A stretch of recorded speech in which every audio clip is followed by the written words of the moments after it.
bookworms! Today I'm going to be doing a video that I've wanted to film for quite a while. I saw my friend Madeline from Novel Inc. and my friend Christina from the blog Girl in the Pages and my friend Lauren from the blog Bookmark Lit all post talking about whether or not they read their most anticipated 2018 releases, how they did, how they ended up finding them, there were any they didn't get to, and I thought it was really interesting because it's very easy to post those videos and like talk about the things that we're excited for, but I really like having the follow-up and seeing if we actually did the things that we said we were gonna do. I have been wanting to film my own version of this. I barely read any contemporary last year. I primarily read fantasy, so for this video I'm just going to be talking about my most anticipated fantasy releases and whether I read those or not, because contemporary I probably didn't read as many of them as I thought I was excited for. So the first book that I mentioned in that video was The Cruel Prince by Holly Black, and I mentioned this a million times in a million videos, and you guys know that I have definitely read this and I gave this 5 stars and I loved it to pieces,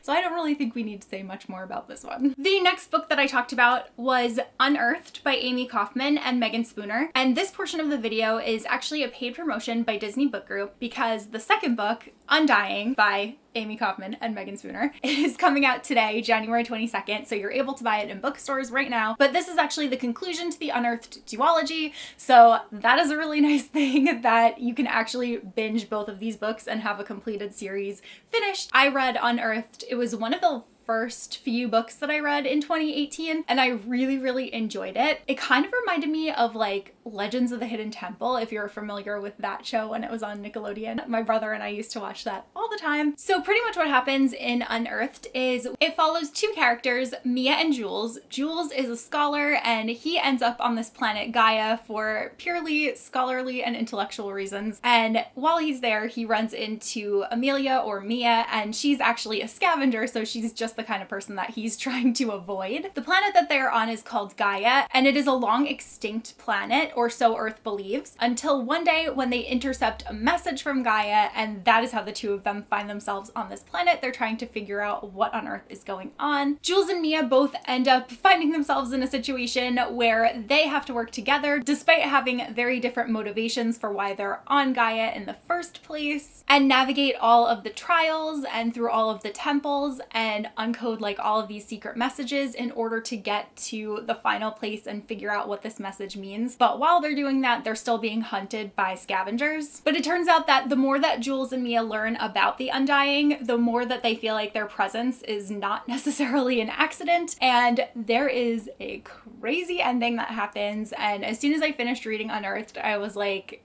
how am I gonna wait for book 2? I remember feeling like very distressed about it because it was like a total bombshell that just dropped. But now, fortunately, I have the second book, Undying, in my hands. I'm definitely planning on reading this either later this month or next month, and it will also help me complete my goal of finishing a completed series very early on in the year too. What I really loved about the first book is that it was so action-packed, and while there was a love story that was developing, I was just so invested in all of like the secret messages and codes and stuff. I thought it was so cool. And like I said, it reminded me of Legends of the Hidden Temple, and I really felt like this would be adapted so well into a film. And I believe that the movie rights were purchased last year, but I don't know. I haven't heard anything else about what's been going on with that. But yeah, if you like hate to love romance, if you like sci-fi at all, I think that this will be one that you will not want to miss out on, and you can pick up your copy of Undying in stores today. The next book on my list was Beneath the Sugar Sky by Shauna Maguire. This is another one that, yes, I did read. Yes, I really enjoyed it. I remember that I didn't enjoy it as much as the first 2 books in the series, but I still did think that it was really fun, and I liked the like candy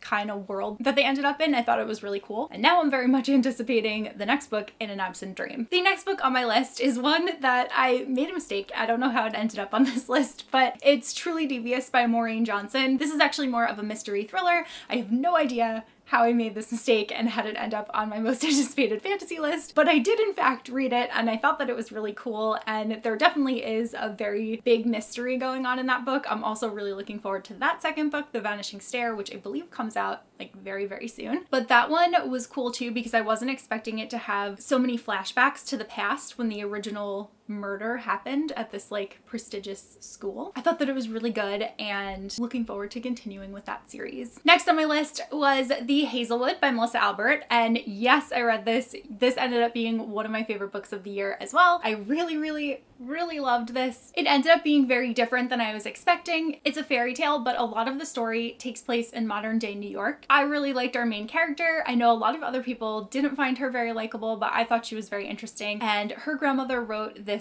book of like cult classic fairy tales, and when her grandmother passes her away, her mother gets kidnapped and she goes off in search of her grandmother's estate to try to see if she could find and save her mother. And I thought that it was like brilliantly done. Next on my list is Heart of Iron by Ashley Pottston. This is actually the Owl Crate one with the purple sprayed pages, and I unfortunately didn't get to read this. Like I said in the beginning, I largely read fantasy this year and I didn't really stray too far outside of that genre, and as this is sci-fi, I just never got the chance to pick it up. I had a couple of friends who read it, one of them who really loved it and another one who had kind of mixed feelings, so that also influenced my decision, but I still do want to read it and I need to do that kind of soon. Number 7 on my list is Pitch Dark by Courtney Alameda, and this was a similar situation. This is also a sci-fi book, but this one sounds so cool to me because it was kind of like sci-fi horror. Yeah, so like largely the reason that I didn't get to this one is because I never got a copy of it. It wasn't available at my library. It didn't come in any book boxes or anything like that.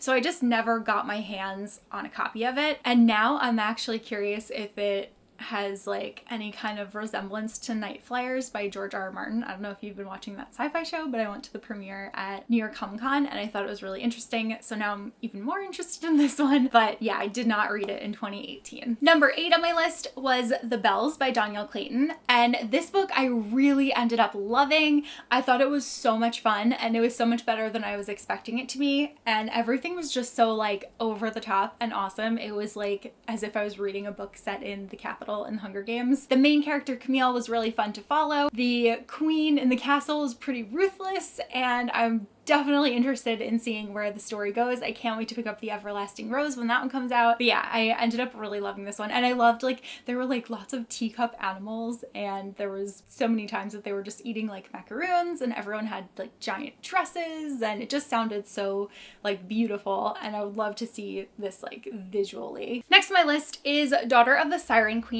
by Trisha Levenseller, and this one I did read, but I ended up not liking it as much as the first one. I think I really enjoyed it while I did read it, but now that I've had some time to think about it, I really liked the first book a lot more than I liked the second book. I did think that it was a good conclusion to the story, and I feel like the two of them work really well together, like if you read them back to back. I wanted more of the romance in this book that was in the first book, because this one largely focused on the female characters, which was awesome, but I think it would have been good as like one long big story with different scenes in different places, if that makes sense. Number 10 on my list was To Kill a Kingdom by Alexandra Christo. This one I did end up reading, but sadly this one was disappointing to me, which I was really sad about because a lot of my best friends ended up having it be like one of their favorite books of the year. They really loved it and I just didn't. I felt like something was missing from it. I was enjoying it while I was reading it, but I was never like really into the story. I thought that it was an interesting retelling and I did like the things that were changed in it,